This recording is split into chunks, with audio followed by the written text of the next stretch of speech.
Sidang lanjutan sengketa pemilu yang dilaporkan oleh caleg DPRD Kota Palembang dari Partai Persatuan Pembangunan atau P3, Rina Indah ke Bawaslu Sumsel tidak terbukti bahwa terlapor Andri Adam, caleg DPRD Kota Palembang dari Partai Nasdem melakukan kecurangan.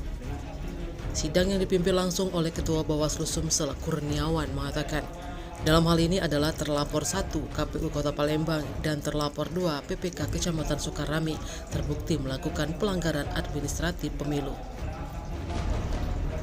Dengan telah diputuskannya bahwa terlapor 1 dan 2 terbukti secara sah dan meyakinkan melakukan pelanggaran, lanjut Ketua Majelis Persidangan, maka pihaknya memberikan teguran tertulis kepada terlapor untuk tidak mengulangi atau melakukan tindakan yang sama yang bertentangan dengan ketentuan perundang-undangan. Berdasarkan pasal 15 dan pasal 16 Peraturan KPU nomor 5 tahun 2024 tentang rekapitulasi hasil perhitungan perolehan suara dan penetapan hasil pemilihan umum dari pemeriksaan persidangan, pihak majelis hakim menyimpulkan bahwa perbuatan terlapor 1 dan terlapor 2 dalam melakukan rekapitulasi hasil perhitungan perolehan suara pemilu tingkat kecamatan tidak sesuai dengan pasal tersebut.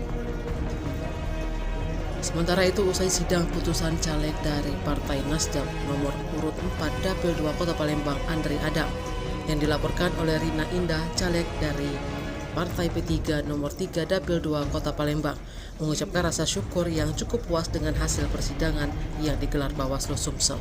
Provinsi Sumatera Selatan pada hari Selasa tanggal 19 bulan Maret tahun 2024 dan dibacakan secara terbuka untuk umum pada hari Selasa tanggal 19 bulan Maret tahun 2024. Ketua dengan anak anggota Majelis Pemeriksa Bawaslu Provinsi Sumatera Selatan, Ketua ditandatangani, anggota ditandatangani. Demikianlah pembacaan putusan ini dan sidang sengketa administrasi kami nyatakan selesai. Assalamualaikum warahmatullahi wabarakatuh.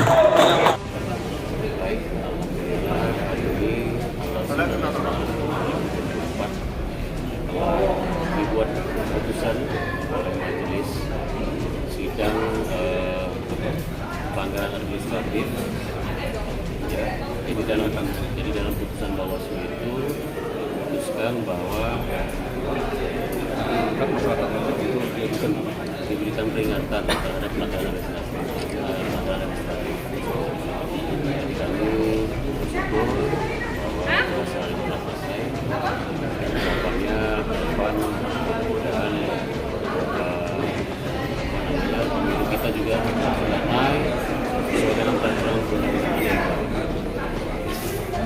Ya, mungkin kami bisa tambahkan, jadi walau dari awalnya sempat jalan alot, tapi alhamdulillah dengan bersama teman kita sama pengacara dari Bupati Selatan, katakanlah kita hasil sesuai dengan harapan kita.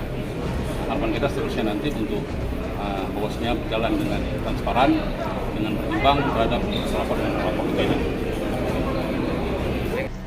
Tim Liputan Sumsel Update TV melaporkan.